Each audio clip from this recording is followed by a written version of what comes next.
Dicen que Judas fue el villano perfecto, el traidor eterno, el discípulo que vendió al Hijo de Dios por unas monedas.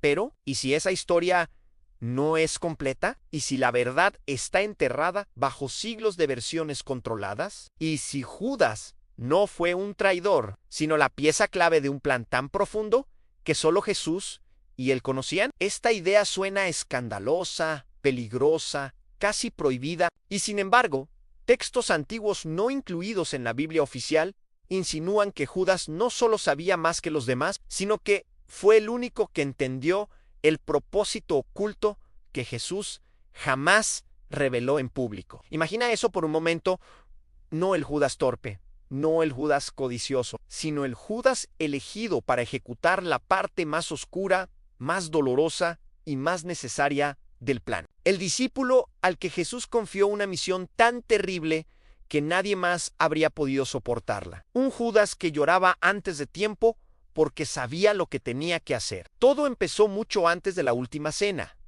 Judas no era un extraño, no era un improvisado. Fue seleccionado por Jesús con la misma intención con la que eligió a Pedro, a Juan, a todos los demás. Pero a Judas lo eligió con algo más responsabilidad, porque Jesús sabía que alguien debía cargar con la sombra del plan. Sabía que la historia, para cumplirse, necesitaba un antagonista, aunque este no fuese realmente un enemigo. Pero había un riesgo, a nadie podía saberlo. Ni Pedro, tan impulsivo, ni Juan, tan emocional, ni Tomás, tan racional. Ninguno habría soportado la verdad. Solo Judas tenía la mezcla precisa de inteligencia, frialdad y lealtad absoluta para ejecutar un acto que lo convertiría en el hombre más odiado del mundo, pero también en el único que comprendió la misión completa.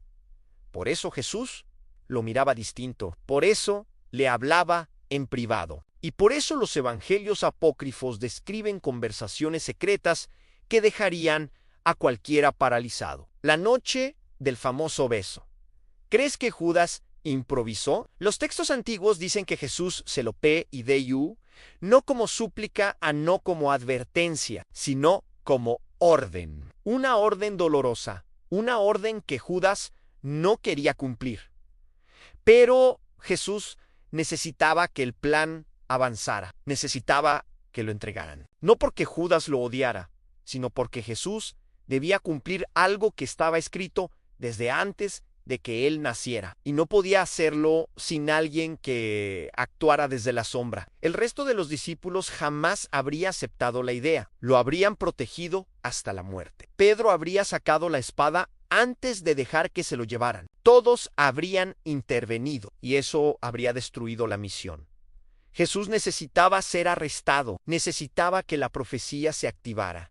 Necesitaba que Judas cargara la culpa del mundo, aunque la culpa no era suya. ¿Y qué piensa un hombre que sabe que el mundo entero lo maldecirá por algo que hizo por obediencia? Los evangelios apócrifos dicen que Judas lloraba cuando estaba solo, que sabía que un día su nombre sería sinónimo de traición, que lo odiarían generaciones enteras, pero aún así aceptó, porque Jesús le reveló algo que ningún otro discípulo escuchó jamás, el verdadero propósito oculto de su destino. Y Judas, aterrorizado pero leal, aceptó cargar con el papel más oscuro de la historia, no como villano, sino como cómplice del maestro. Y cuando llegó la hora, cuando Jesús le dijo que lo hiciera rápido, Judas no vio a un hombre condenado. Vio a un maestro que le estaba ordenando ejecutar la etapa final del plan. El beso no fue señal de traición, fue señal de obediencia, señal de pacto, señal de que Judas estaba cumpliendo la parte más dolorosa de la misión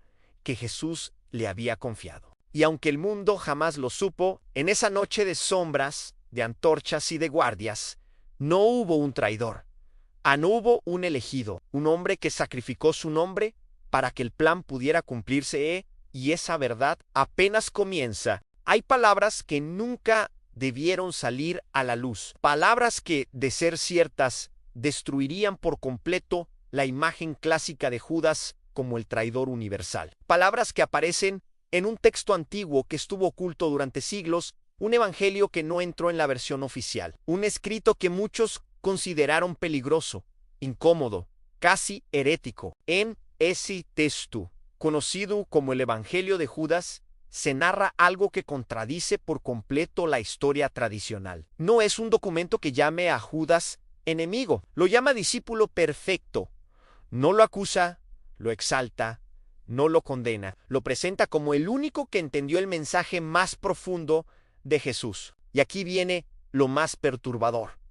Describe largas conversaciones privadas entre Jesús y Judas, donde Jesús revela secretos que jamás compartió con los otros 11. Secretos que, de ser verdad, harían temblar la historia que conocemos. El texto no suena a traición, suena a confidencia, a misión, a un acuerdo terrible. En ese relato, Jesús le dice a Judas que él verá cosas que los demás discípulos jamás podrán comprender. Le dice que su espíritu puede ascender a alturas que los otros no alcanzarán. Y lo más explosivo le revela que alguien debe entregar el cuerpo para que su verdadera esencia pueda cumplir su destino. Una frase inquietante, críptica, pero claramente dirigida a Judas en Jesús. No lo está acusando, él lo está instruyendo, lo está preparando, lo está escogiendo para la tarea que nadie más podría soportar. Porque entregar al maestro no era un acto de maldad, era un sacrificio, un acto que debía hacerse, que era indispensable, que formaba parte de un plan más grande que cualquier ser humano podía comprender en ese momento. Los discípulos no entendían estas conversaciones y Jesús lo sabía. Según estos textos ocultos, Jesús hablaba en parábolas a los demás, pero hablaba con total claridad a Judas. Le hablaba de lo que estaba por venir, de la dimensión eterna, del propósito final. Era como si Jesús tuviera dos niveles de enseñanza, en uno para la multitud, otro para los discípulos, y uno aún más secreto, reservado solo para Judas.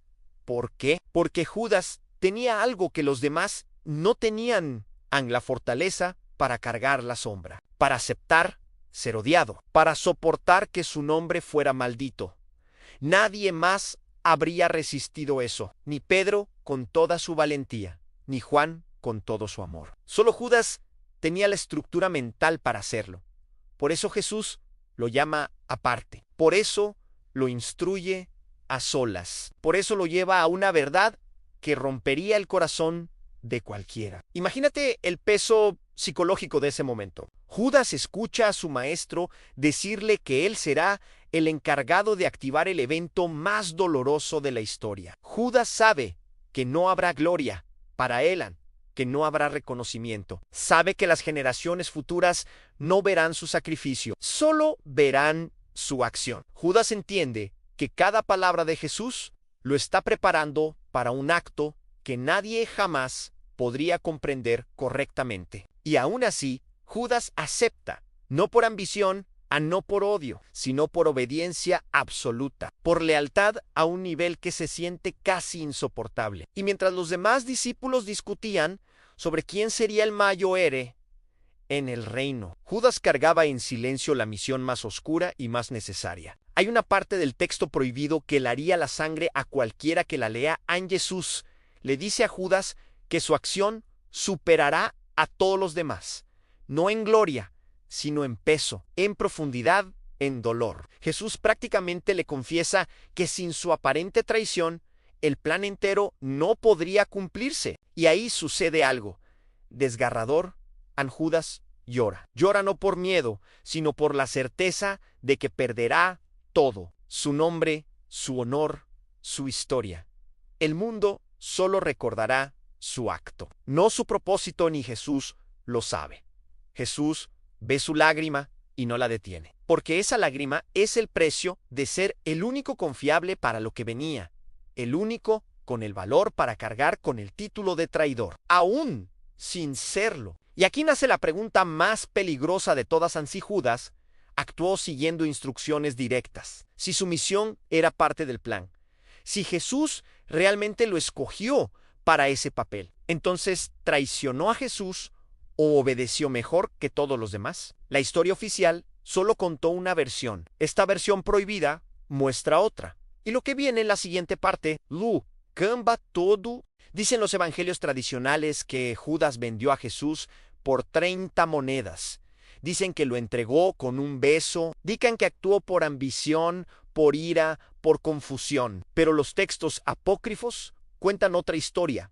Una que suena más a misión que a traición, más a sacrificio que a cobardía. Y empieza con un juramento. Esa noche, la noche que cambiaría el destino de la humanidad, Jesús habría llevado a Judas aparte, lejos del resto de los discípulos, lejos de miradas que pudieran escuchar lo que estaba a punto de revelar. Los apócrifos describen algo estremecedor.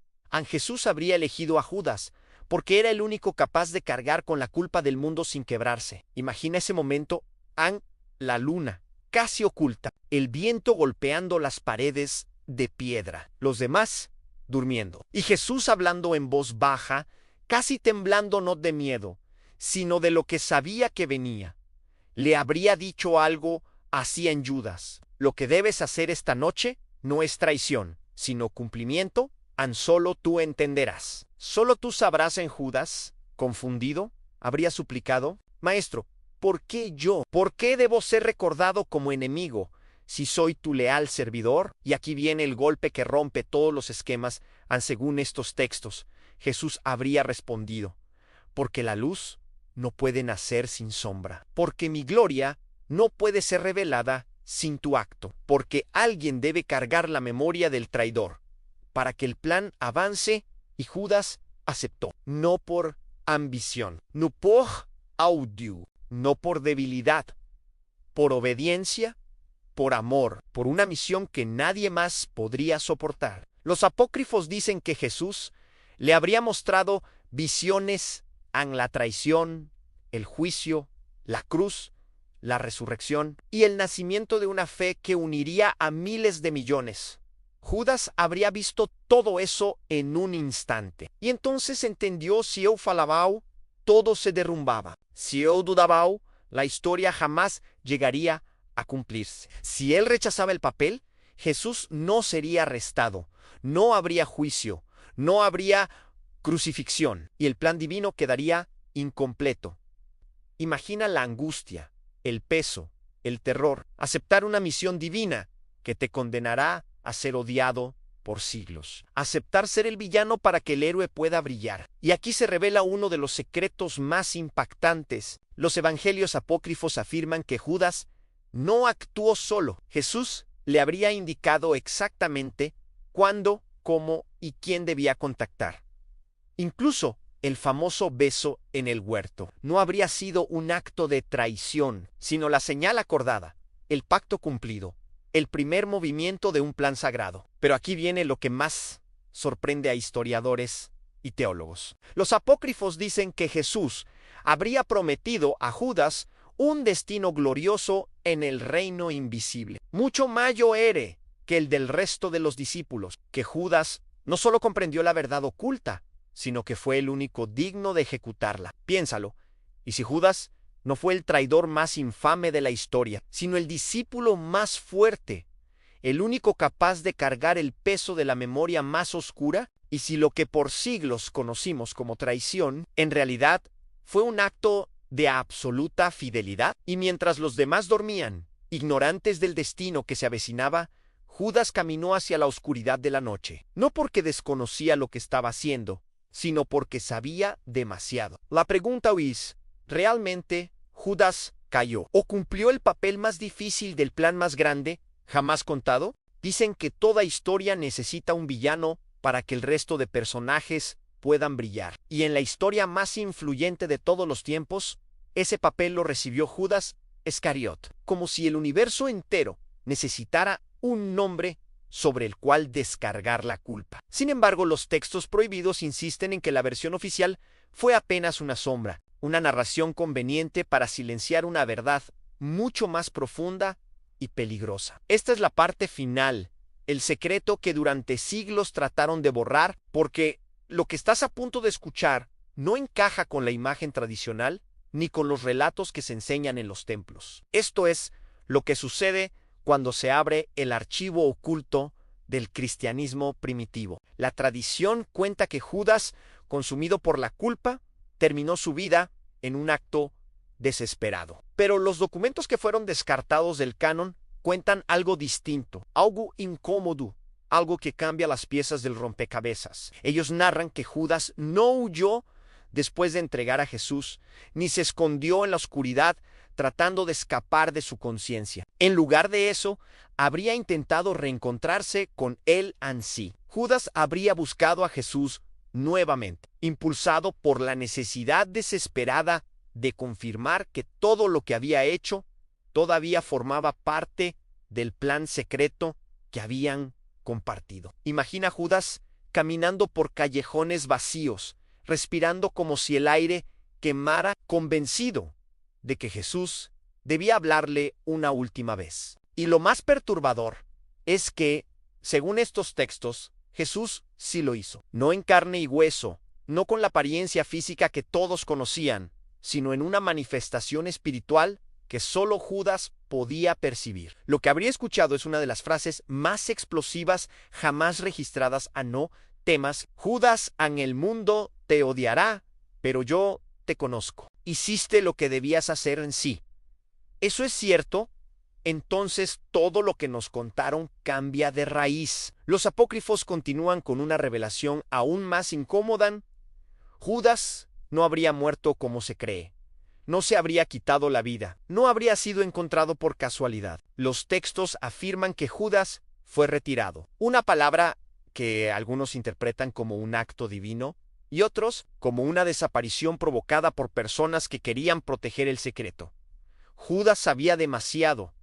Sabía del pacto, sabía del propósito oculto, sabía que la historia sería contada de una manera y que él sería la figura sacrificada para sostenerla. Había cumplido su rol y por eso, según estos relatos, fue apartado por mensajeros invisibles o por manos humanas interesadas en borrar toda evidencia del verdadero acuerdo entre él y Jesús. Pero hay un fragmento aún más inquietante, una supuesta profecía entregada a Judas por Jesús y que nunca llegó al Nuevo Testamento. Una promesa escalofriante que reescribe por completo la narrativa tradicional. Jesús le habría dicho que, en un tiempo futuro, cuando el mundo ya no pudiera ser manipulado por relatos incompletos, la humanidad descubriría la verdad sobre él, en que llegaría el día en que Judas sería vindicado, que su nombre, condenado por los siglos, sería revelado como el de un aliado, no un enemigo, que él no traicionó por ambición,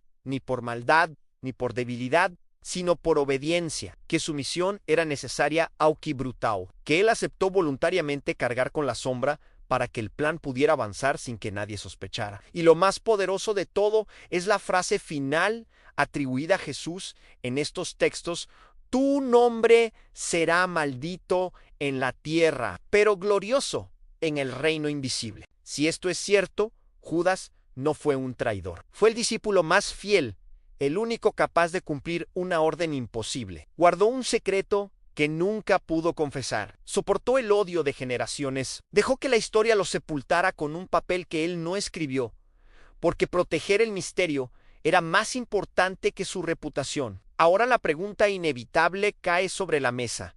¿Y si Judas nunca cayó? ¿Y si no fue el enemigo que nos enseñaron, sino la pieza clave, sin la cual nada del plan habría funcionado? ¿Y si su traición fue el acto más doloroso, más calculado y más obediente de toda la narrativa espiritual? ¿Y si durante 2000 años hemos recordado como villano a quien quizás fue el héroe más oculto de todos? La respuesta, si existe, está enterrada en los textos prohibidos. Pero una cosa es segura, Anne, después de escuchar esto, nunca volverás a ver a Judas Iscariot con los mismos ojos.